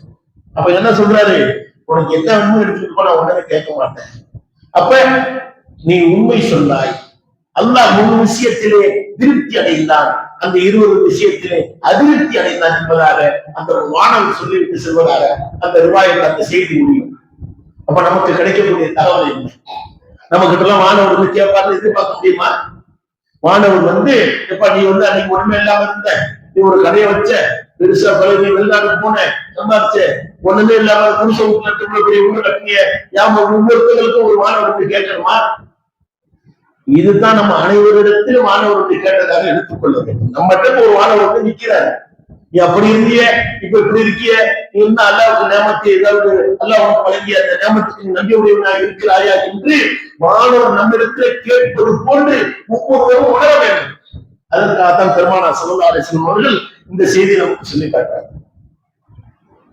அப்ப ஏராளமான நேமத்து அனுதினமும் நம்மை சுற்றி நடந்து கொண்டிருக்கு. பெருமானார் ஸல்லல்லாஹு அலைஹி வஸல்லம் அவர்கள் இந்த 3 நபர்கள் குறித்த அந்த செய்தியை அறிவிப்பவர் அபூ ஹுரைரா ரலியல்லாஹு அன்ஹு அவர்கள் ஸஹீஹுல் புகாரியிலே 3464வது செய்தியாக இடம்பெறுகிறது. அடுத்து வேறொரு ரிவாயத்தை பார்க்கிறோம். இப்னு அப்பாஸ் ரலியல்லாஹு அவர்கள் அறிவிக்கிறார்கள், புகாரியிலே 6412வது செய்தியாக இடம்பெறுகிறது. அது என்ன, மனிதர்கள் அதிகமானவர்கள் 2 அருட்கொடைகளிலே அல்லாஹ்வுடைய நேமத்திலே ஏமாற்றப்பட்டு இழப்புக்கு ஆளாகி விடுகிறார்கள். இதுல நான்லாம் 100% ஒத்துக்கொள்வேன். பயங்கர நஷ்டத்துல இருக்கிறேன், நீங்களும் நஷ்டத்துல தான் இருக்கிறீங்க. ஒட்டுமொத்த உலக சமுதாயமும் அப்படிதான் இருக்கு. சிலர் வேணா விதிவிலக்கா இருக்கு. பெருமானார் சொல்றாங்க, அது 2 செல்வம் என்ன தெரியுமா, ஆக சிறந்த செல்வம் என்ன தெரியுமா, அல்லாஹ் அவருக்கு வழங்கி இருக்கக்கூடிய ஆரோக்கியம். அந்த ஆரோக்கியத்தை நாம் எப்படி பயன்படுத்தணும்? ஆரோக்கியமாக இருக்கக்கூடியவர்கள் வேலைக்கு செல்கிறோமா? ஆரோக்கியமாக இருக்கக்கூடியவர்கள் எல்லோரும் உழைத்து சம்பாதிக்க வேண்டிய எண்ணம் இருக்கிறதா? அந்த ஆரோக்கியத்தை நம்மோடு நிறுத்திக் கொள்ளாமல் உடல் இந்த திடகாத்திரத்தை பயன்படுத்தி இன்ன பிற மக்களுக்கு உதவி செய்கிறோமா? அல்லாஹ்வை வணங்குகிறவங்க 5 பேர் பார்க்கிறோம், ஆரோக்கியமா ஊட்டப்படுத்தி தூங்குறாங்க. வயோதிகர்கள், நடக்க சக்தியற்றவர்கள், பார்வையை குறைபாடு உள்ளவர்கள் கூட பள்ளிவாசலுக்கு வருகின்ற பொழுது ஆரோக்கியத்தோடு இருக்கக்கூடியவர்கள், பள்ளியை பற்றி சிந்தனை இல்லாமல் இருக்கக்கூடியவர்களாக இருக்கிறார். பெண்கள் கூட வீட்டிலே ஆரோக்கியமாக இருக்கக்கூடியவர்கள், ஐவேலி அந்த தொழுகையை முறையாக நிறைவேற்றுவது கிடையாது. நிறைய விட்டுகிறது அந்த கம்ப்ளைண்ட், மறுக்க முடியாது. அப்ப ஆரோக்கியமாக இருக்கக்கூடியவர்கள் இறைவனை வணங்குவது மாத்திரமல்லாமல் இறைவனுக்கு நன்றியுடையவர்களாக, அதற்காக அந்த ஆரோக்கியத்திற்காக அதிகம் அதிகம் தான தர்மம் செய்யக்கூடியவர்களாக இருக்கிறார்கள் என்று சொன்னால் அதுவும் கிடையாது. மொத்தத்துல நமக்கு வழங்கி இருக்கக்கூடிய அந்த ஆரோக்கியத்தை உணவு கட்டுப்பாட்டோடு இல்லாமல் கூட அந்த ஆரோக்கியத்தை வீணாக்கிக் கொள்ளக்கூடியவர்கள் முஸ்லிம் என்று சொல்லிக் கொண்டார்கள். அல்லாஹ்வை நம்புகிறேன், லாயிலாக இல்லல்லா வணக்கத்துக்குரியவர்களாக தவிர வேறு யாரும் இல்லை என்று சொன்னால் கூட முஸ்லிம்கள் புகைப்பிடிக்கக்கூடியவர்களாக அந்த ஆரோக்கியத்தை நேரடியாக அப்படியே போகிறார்கள். ஆனாலும் தொழக்கூடியவர்களாக இருப்பாங்க சில பேர், தம்ம விட முடியாது. ஆரோக்கியத்திற்கு நேர் எதிரானது புகைப்பிடிப்பது. அவங்களோடு மாத்திரமல்லாம அடுத்தவர்களையும் சேர்த்து கெடுக்கக்கூடிய, அடுத்தவர்களுடைய ஆரோக்கியத்தையும் நாசமாக்கக்கூடிய ஒரு படுபாதக செயல். அப்படியே போட்டி போறாங்க. அது செய்யக்கூடிய காட்சி நம்ம பார்க்கிறோமா இல்லை? அப்ப புகையோடு மாத்திரமல்ல, மது அருந்தக்கூடியவர்களை பார்க்கிறோம், இன்னும் பிற போதை வஸ்துக்களை சாப்பிடக்கூடியவர்களை பார்க்கிறோம். மருத்துவர் உண்ண வேண்டாம் என்று ஹலாலாக்கின உணவு கூட சில நேரத்தில் நம்ம வந்து தடுத்துக் கொள்ள வேண்டும், அந்த ஆரோக்கியம் கருதி. ஆனா என்ன செய்கிறோம்? அதெல்லாம் அதாவது மண்ணு திங்கிறோம், மனசை திங்கிறோம் அப்படிங்கிற மாதிரி அதை வந்து தின்னு சாப்பிடுவோம், என்னென்னவோ எப்படி சாப்பிடுவோம் என்று உடம்புக்கு எதுவெல்லாம் ஏற்றுக்கொள்ளாதோ அதை உண்ணக்கூடியவர்களை பார்க்கிறோம். குளிர்ந்த நீர் ஐஸ் கட்டில வச்ச அந்த தண்ணியை குடிக்கக்கூடாது, எல்லாருக்கும் தெரியும், அதுதான் குடிப்போம். ஏன்? ஆரோக்கியத்தை பற்றிலாம் எனக்கு கவலை இல்லை, நான் மகிழ்ச்சியாக இருக்க வேண்டும். அது என்ன, மகிழ்ச்சியாக இருக்கணும்னா ஆரோக்கியமா இருப்பதுதான் மகிழ்ச்சி. அந்த சிற்றின்பத்திற்கு, அந்த கொஞ்ச நேர ஆசைக்கு, அந்த கொஞ்ச நேர மகிழ்ச்சிக்காக ஆரோக்கியத்தை, இப்படி ஆரோக்கியத்தை நாம் எப்படி எல்லாம் இழந்து வருகிறோம் என்பதை நாம் பார்ப்போம். அடுத்து ஓய்வு. ஓய்வு பத்தி சொன்னவன சுப்ஹானல்லாஹ், மிக ஆகப்பெரிய சைத்தான் வந்து இந்த செல்போன். ஏகப்பட்ட வகையில நம்முடைய ஓய்வுகளை நாம் வந்து அலட்சியம் செய்கிறோம். நமக்கு அல்லாஹ் வந்து நிறைய நேரத்தை கொடுத்துருக்கான். 24 மணி நேரம் வேலை செய்யக்கூடிய மக்கள் நம்ம எப்படி 7-8 மணிக்கெல்லாம் உங்களுக்கு அடைஞ்சிடும். ஆனா அந்த செல்போன் அப்படி வச்சுட்டு கண்ணை மூடுறதுக்கு 1 மணி ஆகுது, 12 மணி ஆகுது, 11 மணி. சில பேருக்கு 11 மணி அவங்களாம் வந்து பெரிய அருள் புத்தவர்கள். 12, 1, 1:30, 2, 2:30, 3 அப்படி ஃபஜ்ர் வரைக்கும் பாக்குறவங்க இருக்காங்க. அப்ப அந்த ஓய்வு பெரிய நேமத்து தானே, ஆரோக்கியம் பெரிய நேமத்து தானே. ஓய்வு எடுக்க வேண்டிய நேரத்தில் ஓய்வு எடுப்பது கிடையாது. ஆரோக்கியத்தை பேண வேண்டிய அந்த வயதிலே ஆரோக்கியத்தை, இதுவெல்லாம் நம்மளுடைய நேமத்து. ரசூலுல்லாஹ் சொல்றாங்க, அல்லாஹ் மனிதனுக்கு வழங்கி இருக்கக்கூடிய ஆகப்பெரிய நேமத்து 2 நேமத்து. என்னது? ஒன்று வந்து ஆரோக்கியம். நாம் தாய் வீட்டிலிருந்து பறக்கும்போது எல்லாம் தானே இருக்கு குழந்தை. அதுக்கு பிறகு இந்த உலகத்துல வாழும்போது அது எதை விரும்புவதோ அதை ஏற்றுக்கொண்டு அப்படி போய்கிட்டு இருக்கு. ஆண் குழந்தையா இருந்தாலும் பெண் குழந்தையா இருந்தாலும் அது வளரக்கூடிய அந்த சுற்றுச்சூழல், அவங்களுடைய குடும்பம், அவங்களுடைய கலாச்சாரம், அவங்களுடைய பண்பாடு, அவங்களுடைய பாரம்பரியம் இப்படி போய்கிட்டு இருக்கு. அப்ப அவர்கள் வந்து மனிதர்கள் 2 விஷயத்துல ஏமாற்றப்பட்டுறாங்க, எப்படியாவது ஏமாந்துறாங்க. இந்த வகையிலாச்சும் இப்படி, அது இதுக்கு சரி, இதுக்கு அது சரி என்று சொல்லிவிட்டு ஆரோக்கியத்தையும் பேணுவது கிடையாது, ஓய்வு நேரத்தையும் பேணுவது கிடையாது. இதுல இருந்து ரொம்ப ஏமாந்து போறாங்கிறாங்க. இதுல நாம எல்லாரும் ஒத்துக்கிட்டுதான் அல்லாஹ் காப்பாற்ற வேண்டும். கொஞ்சமாக நம்மளை மாத்திக்கிறதுக்கு முயற்சி பண்ணுவோம் இன்ஷா அல்லாஹ். அடுத்து பார்க்கிறோம், அல்லாஹ்வுடைய தூதர் ஸல்லல்லாஹு அலைஹி வஸல்லம் ஒரு காலத்துல நடந்த ஒரு சம்பவம் குறித்து, அது நீண்ட செய்தி, சுருக்கமாக இது வந்து அபூ ஹுரைரா ரலியல்லாஹு அன்ஹு அவர்கள் அறிவிக்கிறார்கள். முஸ்லிம்ல இந்த செய்தி இடம்பெறுகிறது. 4143வது செய்தியாகவும், திருமிதியில 2292வது செய்தியாகவும் இடம்பெறுகிறது. அது என்ன செய்தி? நாமெல்லாம் எப்படி இன்னைக்கு சாப்பிட்டுருக்கோம், நல்ல 3 வேளை சாப்பிடுறோம் தானே. பெருமானார் ஸல்லல்லாஹு அலைஹி வஸல்லம் வேறு ஒரு ரிவாயத்துல சொல்றாங்க, அதை சொல்லிட்டு இந்த செய்தி தொட்டமும் அது நல்லா இருக்கும். இந்த உலகத்திலே அனைத்து வளங்களும் வழங்கப்பட்ட நபர் யாரு தெரியுமா? நாமெல்லாம் நினைச்சுக்கிட்டு இருக்கோம், ஒரு பெரிய அரசியல் தலைவர், ஒரு பெரிய பிரதமர், அல்லது முதல்வர், அல்லது பெரிய பெரிய செல்வாக்கு உள்ளவர் இப்படிதானே. பெருமானார் ஸல்லல்லாஹு அலைஹி வஸல்லம் சில செய்தியில் சொல்லி காட்டாங்க, அன்றாட உணவுக்கு யாரிடத்திலே அந்த சேமிப்பு இருக்கிறது. இன்னைக்கு உணவுக்கு எனக்கு பிரச்சனை இல்லை, 3 வேளைக்கு சாப்பாட்டுக்கு எனக்கு இருக்கு வசதி. அதே போன்று அவருடைய வாழ்வதற்கு அச்சமற்றவராக, அதாவது என்னுடைய உயிருக்கு எந்த பயமும் கிடையாது, நான் எந்த நேரத்தில் வெளியில போவேன், எனக்கு எந்த விதமான பிரச்சனையும் இல்லை, உயிர் பயம் கிடையாது, அச்சுறுத்தல் கிடையாது என்பது போன்று இருக்கக்கூடியவர். இவர் உலகத்திலே அவருக்கு அனைத்து வளங்களும் வழங்கப்பட்டு விட்டவர் போன்றவராக சொல்லலாம். அன்றைய உணவு தேவைக்கு யாருக்கெல்லாம் நிரப்பமா இருக்குதோ, எவ்வளவு தேவை, இன்னைக்கு சாப்பிடுறதுக்கு எவ்வளவு தேவை, நாம வாழக்கூடிய இந்த மேல தவிர 100 ரூபாய் இருந்தா போதும்.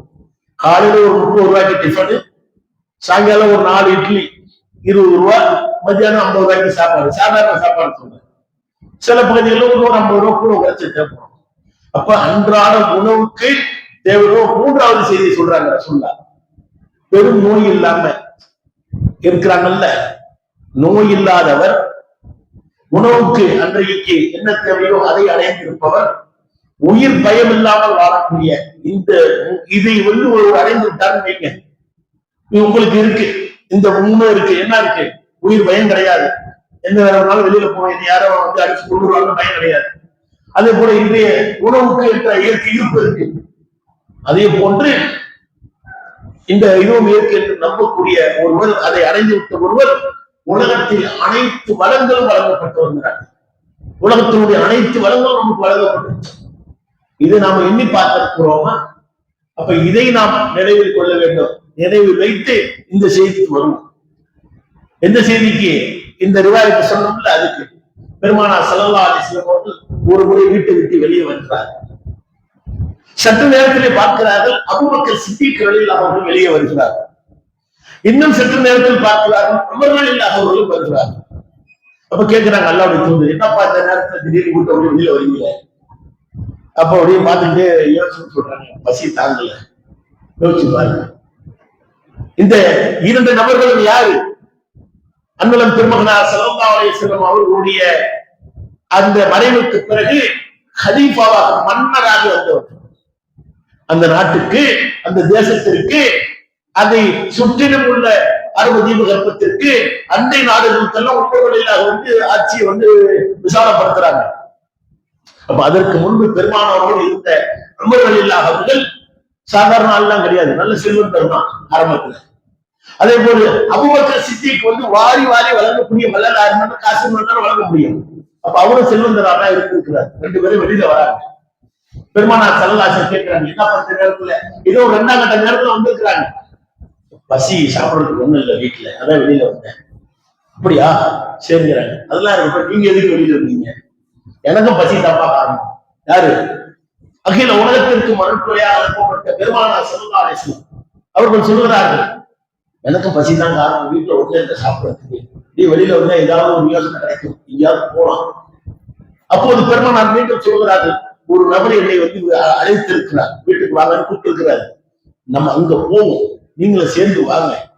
யோசிச்சு பாருங்க, யாராவது நம்ம போயிடுவாங்க, என்னதான் பசியா, நமக்கு அப்படி ஒரு பசியெல்லாம் வரல, 3 வேளை உணவுக்கு மக்கட்டவர்களால நம்ம கிடையாது, அப்படியே ஒரு வேலை ஏற்பட்டாலும் போயிடுவோமா? பெருமானார் ஸல்லல்லாஹு அலைஹி வஸல்லம் அவங்க போறாங்க. பிற்காலத்தில் குலஃபாவு ராஷிதீன் என்று சொல்லக்கூடிய அதிலிருந்து 2 நபர்கள், அந்த ஹலீஃபாக்கள், அவர்கள் 2 பேரும் போறாங்க. ஒரு நபர் வீட்டுக்கு போனோன்னு, ஒரு வீட்டுக்கு போறாங்க, ஒரு சஹாபியுடைய வீட்டுக்கு. அவர் வீட்டுல இல்லை, அவர் மனைவி வர்றவங்களை உபசரிச்சுக்கிறீங்க, அந்த வந்துருவாங்க, வெளியில போயிருக்காங்க, தோட்டத்துக்கு போயிருக்காங்க என்று சொல்கிறார்கள். சிறிது நேரத்தில் அவரே வந்து விடுகிறார். பார்த்தோம்னா அவருக்கு கை கால் ஓடல, எல்லாம் தூண்டனம் மூட்டு போட்டாங்க விருந்தாளி.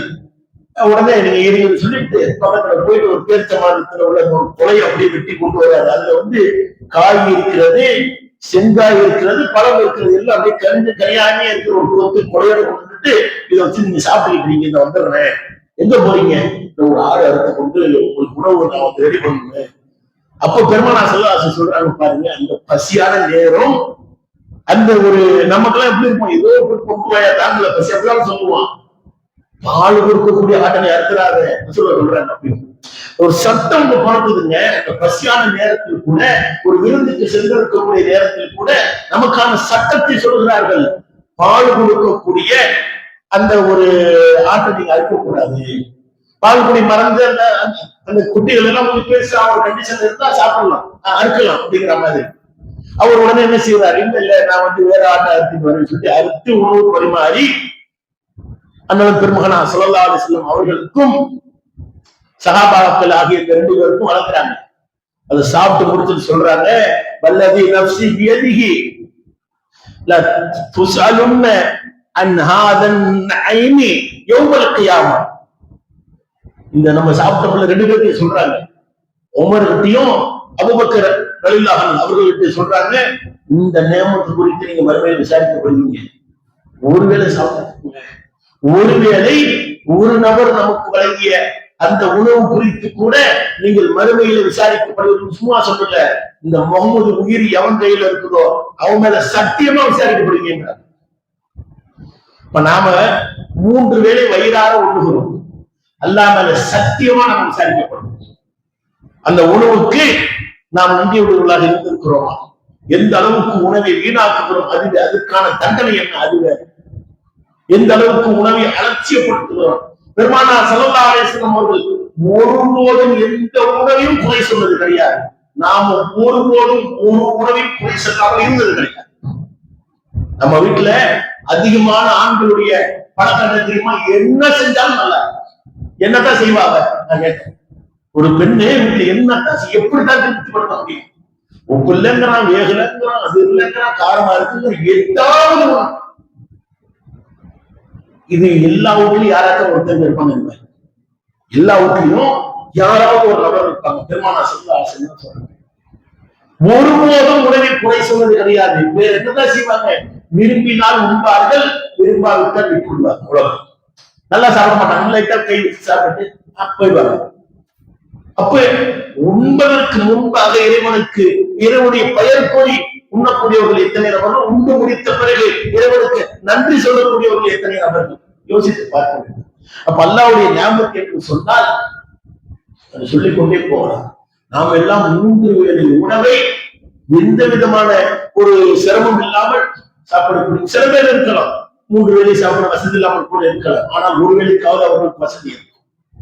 பெருமானார் ஸல்லல்லாஹு அலைஹி வஸல்லம் அவர்களுக்கு ஒரு வேளை உணவுக்கு வசதி இல்லை.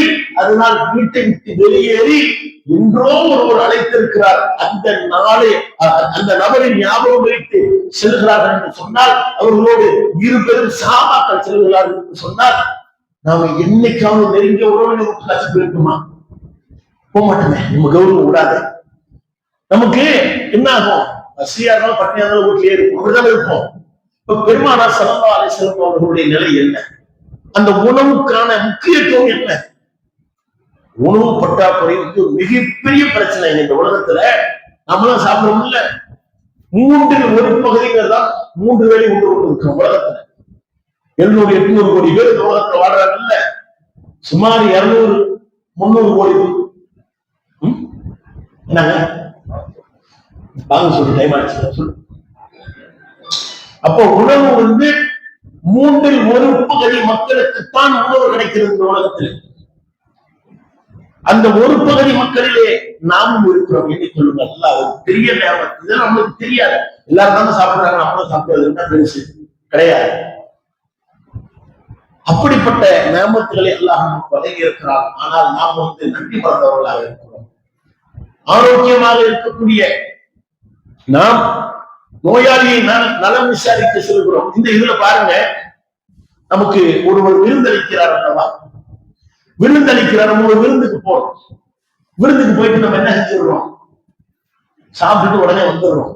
ஆனா அப்படி வரக்கூடாது. ஏன்? நாம் சாப்பிட்டதற்கு அல்லாஹ்வுக்கு நன்றி சொல்ல வேண்டும். நம்ம வீட்டுல சாப்பிட்டாலும் நன்றி சொல்லி, எங்க சாப்பிட்டாலும் அல்லாஹ்வுக்கு நன்றி சொல்ல வேண்டும். அதற்கான துவாவை நமக்கு கற்றுத் தந்திருக்கிறார், நீண்ட துவா. அது அல்லாமல் நமக்கு ஒருவர் விருந்தளிக்கிறார், நம்ம ஒரு வீட்டுக்கு விருந்துக்கு போறோம்.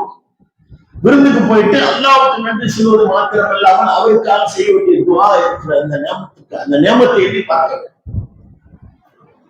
அல்லாஹ் மக்ஃபிர் லஹும் வர்ஹம்ஹும் வர்சுக்குஹும் இந்த துஆ இருக்கிறதா இல்ல? அல்லாஹும்ம பாரிக் லஹும் ஃபீமா ரஸக்தஹும் வக்ஃபிர் லஹும் வர்ஹம்ஹும். நமக்கு ஒருத்தர் விருந்து கொடுக்குறான்னு வைங்க, அல்லாஹும்ம பாரிக் லஹும், அல்லாஹ் உங்களுக்கு பரக்கத் தரட்டும், வக்ஃபிர் லஹும் வர்ஹம்ஹும், அல்லாஹ் உங்களை மன்னிக்கட்டும், உங்களுக்கு அருள் புரியட்டும். இந்த துஆவை நாம் எப்போது போய் செய்திருக்கிறோம்? கண்ணியத்திற்குரியவர்களே, நமக்கு ஒருவர் உணவளித்தால் அல்லாஹ்வுக்கு நன்றி செலுத்த வேண்டும், அந்த நபருக்கு கூட நன்றி செலுத்த வேண்டும், அதை துஆவாக என்பதாக பெருமானார் ஸல்லல்லாஹு அலைஹி வஸல்லம் கற்றுத் தந்திருக்கிறார். அல்லாஹும்ம பாரிக் லஹும் ஃபீமா ரஸக்தஹும், அல்லாஹ் அவருக்கு பரக்கத்தை கொடுக்கட்டும், அவருக்கு எது ரிஸ்க் அல்லாஹ் வழங்கினானோ அதிலே அவருக்கு பரக்கத்தை தரட்டும். அல்லாஹும்ம பாரிக் லஹும் ஃபீமா ரஸக்தஹும் வக்ஃபிர் லஹும் வர்ஹம்ஹும், அவருடைய பாவங்களை மன்னிக்கட்டும், அல்லாஹ் அவருக்கு அருள் புரியட்டும். யாருக்குங்க? ஒருவேளை உணவு கொடுத்தது, ஒருவேளை உணவு கொடுத்த அந்த நபருக்கு அவர் நமக்கு செய்த அந்த உதவிக்காக நம்ம மதிச்சு தானே கூப்பிட்டு இருக்கிறார். நாம விருந்து சாப்பிட்டாலும் சரி, கஷ்டமாக இருக்கிற நேரத்துல நம்மளுக்கு உணவு வாங்கி கொடுத்தாலும் சரி, அப்ப ஒருவர் நமக்கு செய்கிற அந்த உணவின் அந்த உதவியின் மூலமாக நாம் அவருக்கு செய்ய வேண்டிய அந்த பிரதிபலனாக பெருமானார் ஸல்லல்லாஹு அலைஹி வஸல்லம் அவர்கள் சொல்லி காட்டுகிற இந்த செய்தின்னு சொல்லி காட்டுறாங்கன்னு சொன்னா, அனுதினமும் அல்லாஹ் நமக்கு உணவளித்துக் கொண்டிருக்கிறார். ஒருவேளை உணவு கொடுக்கக்கூடிய ஒரு நபருக்கு இந்த துஆவை நம்ம செய்யறோம்னு சொன்னா, செய்ய வேண்டும் என்று சொன்னால், அனுதினமும் நமக்கு அல்லாஹ் உணவளிக்கிறான். இந்த உணவு வகையில யோசிச்சு பாருங்க, கொஞ்சம் நஞ்சமல்லாங்க அல்லாஹ்வுடைய அந்த நியாமத்துகள் எத்தனை ருசி, எத்தனை மகிழ்ச்சி. சுப்ஹானல்லாஹ். ஒவ்வொருத்தர்களுக்கு வேறுபடும். சிலருக்கு காரம் பிடிக்கும், சில பேருக்கு அந்த புளிப்பு தன்மை தான் பிடிக்கும், சில பேருக்கு இப்படி ஒவ்வொன்று எப்படி அல்லாஹ் அனைவருக்குமான ஒரு ருசி அல்லாஹ் எப்படி தயாரித்து இருக்காங்க. அப்ப இதையெல்லாம் நாம் சிந்தித்து பார்த்திருக்கிறோம். ஆண்கள் பெண்களை கவர்வது போன்று, பெண்கள் ஆண்களை, இதெல்லாம் ஒரு பெரிய நேமத்து. ஆண்களை பெண்கள் கவரவில்லை, பெண்களை ஆண்கள் கவரவில்லை. எப்படி இனப்பெருக்கம், எப்படி வாழ்க்கை நடக்கும், எப்படி இந்த உலகம், இதுவெல்லாம் அல்லாஹ்வுடைய நேமத்துங்க.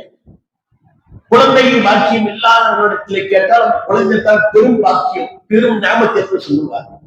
நமக்கெல்லாம் குழந்தை இருக்கிறவங்க நிறைய பேர், குழந்தை இல்லாதவங்க ரொம்ப குறைவான நபர்கள் இருப்பாங்க. அல்லாஹ் அவங்களுக்கு அருள் புரியட்டும். அதை பத்தி நீங்க யோசிச்சிருக்கிறோமா? குழந்தை பிறந்துச்சுன்னு சந்தோஷத்தை கொண்டாடுறோம். அது வருஷம் பர்த்டேவே கொண்டாடுறாங்க. அதுல அல்லாஹ்வுக்கு என்ன நன்றி இருக்கு? அல்லாஹ்வுக்கு அந்த நன்றி விசுவாசத்தை எப்படி அவங்க வெளிப்படுத்துகிறார்கள் தெரியவில்லை. அதை விட்டு விடுவோம். அப்ப அந்த குழந்தை பாக்கியம் ஒரு மிகப்பெரிய ஒரு நாமத்து. அதற்காக நாம் எப்படி, எந்த அளவுக்கு அல்லாஹ்விடத்திலே நாம் நன்றியுடையவர்களாக இருந்திருக்கிறோம். நம்முடைய மனைவி மக்கள் நமக்கு ஒரு பெரிய ஞாபகம். அதை எப்படி அல்லாஹ் நமக்கு அமைத்து தர வேண்டும் என்று அல்லாஹ் திருக்குர்ஆனிலே அழகான துஆவை சொல்லித் தருகிறானா இல்லையா? ரப்பனா ஹப் லனா மின் அஸ்வாஜினா வ துர்ரியாத்தினா குர்ரத்து அயுனின் வஜஅல்னா லில் முத்தகீன இமாமா. அல்லாஹ் எங்களுடைய மனைவிகளிலோ எங்களுடைய பிள்ளைகளிலோ எங்களுக்கு என்ன செய்ய, கண் குளிர்ச்சியை கொடு, என்ற முத்தகீன்களுக்கு இமாமாக ஆக்கு. அதாவது அவங்க எல்லாம் முத்தகீன்களாக ஆகணும், அவங்களுக்கு நான் இமாமாக ஆகணும், அவர்களோட நான் ரொம்ப முத்தகீனாக இருக்கணும். எத்தனை பேர் கேட்கிறோம்? யோசிச்சு பாருங்க. அல்லாஹ்வுடைய நேமத்து நம்மளுக்கு மனைவி. திருமண வாழ்க்கையே அமையாமல் எத்தனை பேர் உலகத்துல வாழ்ந்துட்டு இருக்காங்க? யோசிச்சு பொண்ணுக்கு வயசு ஆகிக்கிட்டே இருக்கும், அதே போல ஆணுக்கு வயசு ஆகிக்கிட்டே இருக்கும். ஒரு எல்லை வந்தாலும் விட்டுருவாங்க, வேணாம் இந்த கல்யாணம் வேணாம், உண்டாக்கீங்க. அப்ப நம்மில் அது போன்று இருப்பவர்கள் விரல் விட்டு எண்ணக்கூடிய சிலர்கள் தான். அப்ப பாக்கி பேருக்கு அல்லாஹ் எப்படி ஒரு நேமத்தை தந்திருக்கிறான், அதற்காக நாம் யோசித்து பார்த்திருக்கிறோமா? அப்ப மனைவி மக்களை தந்த அதுல பிரச்சனை எல்லாம் இருக்குதான் செய்யும், அதெல்லாம் ஃபேஸ் பண்ணணும், அதெல்லாம் எதிர்கொள்ளணும். அதற்காக வழிமுறைகளை நமக்கு அல்லாஹ் கற்று தந்திருக்கிறான். அது வேறு, அதை நமக்கு தந்திருக்கிறானா இல்லையா? நம்முடைய உடலுடைய அந்த தேவையை பூர்த்தி செய்து கொள்வதற்கு அல்லாஹ் ரப்பல் ஆலமீன் ஹலாலான அழகான வழிமுறையை நமக்கு ஏற்படுத்தி தந்திருக்கிறானே, அதற்கு நன்றி உடையவர்களாக இருந்திருக்கிறோமா? யோசிச்சு பாருங்க. மனைவி உங்களுக்கு அமைதி தரக்கூடியவராக ஆக்கி இருக்கிறோம் என்று சொல்றாங்க. நிச்சயமா அமைதி தானே இருக்கு. அது யோசிச்சு பார்க்கிறோம், என்ன அமைதி இருக்கு? சிந்தித்து பார்த்தால் நிச்சயமாக அமைதி இருப்பதை நாம் உணர்வோம். அதற்காக நன்றியுடையவர்களாக இருந்திருக்கிறோமா? இப்ப கணவன்மார்கள் நமக்காக எவ்வளவு சிரமப்படுகிறார்கள், சம்பாதிக்கிறார்கள், பாடுபடுகிறார்கள், உழைக்கிறார்கள். நமக்கான பொருளாதாரத்தை அவர்கள் மிக சிரமப்பட்டு கொண்டு வருகிறார். இதை பற்றி சிந்தித்திருக்கிறோமா? இதுவெல்லாம் அல்லாவுடைய ஞாபகத்தை எவ்வளவு பேர் நோய்வாய்ப்பட்டு கிடக்கிறாங்க. காலமுள்ள சம்பாதிக்க உட்கார்ந்து தீக்கிறவங்க எவ்வளவு பேர் இருக்கான் பாக்குறோமா? ஆரோக்கியம் இருக்கும், வேலைக்கு போக மாட்டாங்க. அறிவு இருக்கும், வேலைக்கு போக மாட்டாங்க. வாய்ப்பு இருக்கும், வேலைக்கு போக மாட்டாங்க. உட்கார்ந்தே இருப்பாங்க, அப்படியே சோர்வா இருப்பாங்க, சோம்பேறியாக இருப்பாங்க. அப்படி இருக்கக்கூடிய எண்ணிக்கை ரொம்ப குறைவு. அப்ப வேலைக்கு போகக்கூடிய அந்த கணவன் குறித்து மனைவி ஒரு பெரிய நேமத்து, அல்லாவுடைய நேமத்திற்கு என்ன வேண்டாமா? தட்டு தருமாடி சிரமப்பட்டு சம்பாதிக்கக்கூடிய அந்த கணவன்மார்கள் இருக்கத்தான் செய்கிறார்கள். அதே போன்று பெற்றோர்களை இழந்த பிள்ளைகள் இருக்கிறார்கள். சிறு வயதிலே தங்களுடைய தந்தையை இழந்து அந்த குடும்பத்திற்கான வருமானத்தை இழந்து, இதுல ஒரு சின்ன விகிதாச்சாரம் வரும். ஆனா அதிகமான பேர் எப்படி இருக்கிறோம்? நம்ம தந்தை நல்லா சம்பாதிச்சு கொடுக்கிறாரு, அந்த நேமத்தில் நமக்கு தெரியாது, அந்த அனுப்புறம் நமக்கு தெரியாது. யாருக்கு இல்லையே அவன் பக்கம் கோபமா இருக்கு, அது யோசிப்போம். நம்ம சிறப்பா இருக்கணும், அது யோசிக்க மாட்டோம். அப்ப அல்லாவுடைய நாமத்தை சொல்லிக்கிட்டே போனாங்க. சுபஹானல்லாஹ், அள்ளி கொட்டி இருக்கணும். நமக்கு எது பெருசாக தெரியுது, எது இல்லையோ அதுதான் பெருசாக தெரியுது. இறுதியாக ஒரே ஒரு வசனம், ஒரே ஒரு ஹதீஸ், அது சொல்லி முடித்துக் கொள்வோம். பெருமானார் ஸல்லல்லாஹு அலைஹி வஸல்லம் சொன்னாங்க, அல்லாஹ்வுடைய நேமத்தை நீ கண்ணு கூட பார்க்கணுமா? நீங்க பார்க்கணுமா? நாம் பார்க்கணுமா? நம்ம எல்லாரும் பார்க்கணுமா? அப்படியே கண்ணுக்கு நேர்ல உணர்ந்து நிறுத்தினாங்க பெருமானார் ஸல்லல்லாஹு அலைஹி வஸல்லம். அது என்ன தெரியுங்களா? நாம அதிகம் அதிகம் கேட்ட ஒரு செய்தி தான். உங்களை விட அழகிலும் செல்வத்திலும் உயர்ந்த நிலையிலே இருக்கக்கூடிய ஒரு நபரை பார்ப்பதை விட, உங்களை விட தாழ்ந்த நிலையிலே அழகிலும் செல்வத்திலும் இருக்கக்கூடிய ஒரு நபரை நீங்கள் பார்க்கின்ற பொழுது அல்லாஹ் உங்களுக்கு வழங்கிய அந்த நாமத்தை கண் கூடாக பார்க்க உண்மைதானே? என்னைய கண்டிப்பா என்னோட ஒரு ஆள் தாழ்வா இருப்பாங்க, என்னோட உயர்வோட ஒருத்தர் இருப்பாங்க. ஒவ்வொருத்தவங்களுக்கும் அல்ல அப்படிதான் பார்த்திருப்பான். உங்களை விட உயர்வான ஒருத்தர் இருப்பான், தாழ்வான ஒருத்தர் இருப்பான். அழகான ஒருத்தர் இருப்பார், அழகற்ற ஒருத்தர் இருப்பார். நாம எங்க இருக்கிறோம்? இவரோடு பரவாயில்ல. இதுதான் அல்லாஹ்வுடைய நியமம். பெருமானார் ஸல்லல்லாஹு அலைஹி வஸல்லம் அவர்கள் காட்டி தந்த, ஏன்னா மனசு திருப்தி அடையவே அடையாது. யாருக்கா உங்களுக்கா இருக்கட்டும், எனக்கா இருக்கட்டும், அப்ப திருப்தி அடைய வேண்டும். அல்லாஹ்வுடைய நியமத்தை நாம் அறிய வேண்டுமையானால் அதற்கான வழிமுறையை நமக்கு வகுத்து தந்திருக்கிறார்கள், காட்டி தந்திருக்கிறார்கள் பெருமானார் ஸல்லல்லாஹு அலைஹி வஸல்லம். இறுதியாக அல்லாஹ் சொல்கிறார், அல்லாஹ்வுக்கு நன்றி உடையவர்கள் அறிய நன்றி உடையவர்கள் சொல்றது, நீ நன்றி உடையவர்களாக இருந்தா அதோட ஒண்ணு விட்டுற மாட்டேன். நீ அல்லாஹ்வுக்கு நன்றி உடையவர்களா இருந்தா உனக்கு இன்னும் அதிகமா தரேன். அவனுக்கு காசு பணத்தை தந்துட்டேன், நல்ல மனைவி மக்களை தந்துட்டேன், நல்ல வாழ்க்கை வசதியை தந்துட்டேன், அல்லது ஓரளவுக்கு தந்துட்டேன், அப்படியே வச்சுக்க. என்ன கொடுத்திருக்கிறனோ அதற்கு நீ நன்றி தெரிவித்தால் அசீலன்னக்கும், உங்களுக்கு இன்னும் அல்லாஹ் வழங்குவோம். அப்ப நன்றியுடையவர்களாக இருக்க வேண்டும். எதற்கு? அல்லாஹ் நமக்கு வழங்கிய அந்த நியாமத்துகளுக்கு அதை அதிகம் அதிகம் சிந்திக்கக்கூடிய மக்களாக, ஒவ்வொன்றாக யோசித்து, அல்லாஹ் நமக்கு இதை வழங்கி இருக்கிறார், அவருக்கு அதை கொடுக்கல, அல்லாஹ் நமக்கு இதை கொடுத்துக்கிறான், நமக்கு சிறப்பாக தான் அல்லாஹ் வைத்திருக்கிறான். அவருக்கு அந்த பாக்கியத்தை வழங்கவில்லை, நமக்கு அல்லாஹ் அந்த பாக்கியத்தை வழங்கி இருக்கிறார். அவருக்கு அந்த ஆரோக்கியத்தை வழங்கவில்லை, நமக்கு அல்லாஹ் ஆரோக்கியத்தை வழங்கி இருக்கிறார். அவருக்கு அந்த செல்வம் இல்லை, நமக்கு அல்லாஹ் வழங்கி இருக்கிறான். இவரை விட நாம் நல்ல நிலையில தான் இருக்கிறோம். ஆகையினால் நாம் அல்லாஹ்வுக்கு நன்றியுடையவர்களாக இருப்போம் என்று அல்லாஹ்வுக்கு நன்றி சொல்லக்கூடிய நிலையில இருக்கின்ற பொழுது அல்லாஹ் நமக்கு வாரி வழங்குவதாக வாக்குறுதி தருகிறார். அந்த வாக்குறுதி நிச்சயமா அல்லாஹ் வாக்குக்கு மாறு செய்ய மாட்டான். ஆகையினால் எல்லாம் உள்ள அல்லாஹ்வின் நல்லடியார்களே, அல்லாஹ் நமக்கு வழங்கி இருக்கிற நியாமத்துகளுக்கு அதிகம் அதிகம் நன்றியுடைய நல்ல நன்மக்களாகவும், இந்த உலகத்திலும் மறு உலகத்திலும் அதற்கான நியாமத்தை இன்னும் அதிகம் அதிகம் அல்லாஹ்விடமிருந்து பெறக்கூடிய நன்மக்களாகவும் என்னை உங்களையும் அல்லாஹ் அருள் புரிவானாக. வாஹிரு தஅவானா அல்ஹம்துலில்லாஹி ரப்பில் ஆலமீன். அஸ்ஸலாமு அலைக்கும் வரஹ்மத்துல்லாஹி.